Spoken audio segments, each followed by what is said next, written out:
बच्चों, आपको आज मैं हिंदी भाषा का महत्व और वर्ण के बारे में बोध कराऊंगी।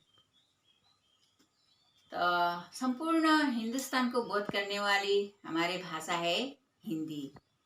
हमारे देश में जितनी भाषा है बोली, जितनी हिंदी भाषा बोली जाती है उतनी दूसरी भाषा नहीं बोली जाती है। दूसरी भाषा अपने अपने अपने अपने स्थान विशेष में बोध कराती है। तो हमारे देश में 60 करोड़ लोग ही हिंदी भाषा बोलते हैं। उन लोग का मातृभाषा ही हिंदी है। और कोई भी देश के उन्नति के लिए उस देश की भाषा का उन्नति होना चाहिए। इसलिए हमारे देश के राष्ट्रभाषा हिंदी है और इसलिए हमें देश की उन्नति के लिए भी हिंदी सीखना बहुत जरूरी है। तो हिंदी जब सीखेंगे, हम हिंदी सीखने के लिए पहले हम लोग को वर्ण या अक्षर ये जानना बहुत जरूरी है। तो वर्ण या अक्षर क्या है? ये मतलब जिसका मतलब कभी खंडन नहीं होते हैं, जिसका कभी विनाश नहीं होता है, वो होता है वर्ण। तो वर्ण में जैसे अ, आ, क, ख ये सब आदि होते हैं। तो ये सबको सब एक साथ मिला के उनको वर्णमाला कहते हैं। तो वर्णमाला में कुल 46 वर्ण है। वर्णमाला में 46 है। तो इन 46 में से हम लोग इनका दो भेद है। दो भेद में एक है स्वर वर्ण और दूसरी है व्यंजन वर्ण। एक नंबर है स्वर वर्ण, दूसरी है व्यंजन वर्ण। तो स्वर वर्ण ये चीज है जिसका उच्चारण करने में दूसरी वर्ण का कोई सहायता नहीं होती है। जैसे स्वर वर्ण में आते हैं अ, आ, ई, ये सब जो है, ये उच्चारण करने में कोई दूसरा वर्ण का उनका सहायता नहीं होते है। लेकिन व्यंजन वर्ण जो है, व्यंजन वर्ण उच्चारण करने में, जिसका उच्चारण करने में हम लोग को स्वरवर्ण का सहायता होती है। जैसे क, ख, ग। क जब कहते हैं, क में अ आ जाता है।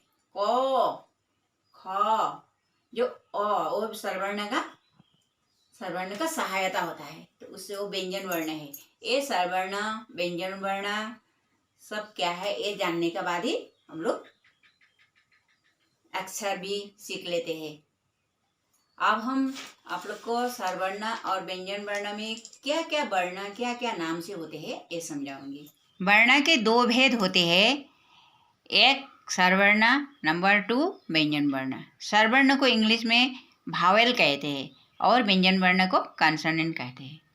तो स्वरवर्ण जो है वो ऐसे वर्ण है जिस वर्ण के उच्चारण करने में कोई किसी दूसरे वर्ण का सहायता नहीं होते हैं। जैसे अ, आ, ई, उ, री, ए, ओई, ओ, औ, अंग, आ, ये सब 13 होते हैं। स्वरवर्ण 13 होते हैं। इसके बाद आती है व्यंजन वर्ण। तो व्यंजन वर्ण उन वर्ण को कहते हैं जिसके उच्चारण स्वरवर्ण की सहायता बिना नहीं होती है। जैसे स्वरवर्ण ही होना चाहिए। तो व्यंजन वर्ण का संख्या 33 होते हैं। का, खा, गा, घा, ङा, चा, छा, जा, झा, या, ट, ठ, ड, ढ, न, त, थ, द, ध, न, प, फ, ब, भ, म, या, रा, ला, वा, ये सब वर्ण व्यंजन वर्ण है। तो व्यंजन वर्ण का एक एक लाइन जो होते हैं, इन लाइन का एक एक वर्ग होते हैं। जैसे क से होने वाले वर्ग, ये लाइन को क वर्ग कहते हैं। तो क वर्ग कहते हैं। इस वर्ण का नाम होते इस लाइन का एक एक वर्ण का नाम भी अलग होते हैं। तो ये वर्ण को कंठ वर्ण कहते हैं। जैसे क, ख, बोलने में हम लोग का जो आवाज़ होते हैं ये आवाज़ कंठ से आते हैं। कंठ का मतलब गला, यहाँ से निकलते हैं। तो वो निकलने के लिए निकलते हैं, इसीलिए इसका नाम है कंठ वर्ण। और जो च छ ज झ य, ये जो च वर्ग है, ये च वर्ग का नाम है तालव्य वर्ण। जैसे च बोलने में हम लोग का जो जिब्बा होता है वो जिब्बा तालू तरफ लग जाते हैं, च छ, तो वो इसीलिए इसका नाम है तालव्य वर्ण। और ट से होने वाले जो ट वर्ग है वो उच्चारण करने में ट ठ ड ढ न, ये मतलब मूड का तरफ हमारे जिब्बा लग जाते हैं।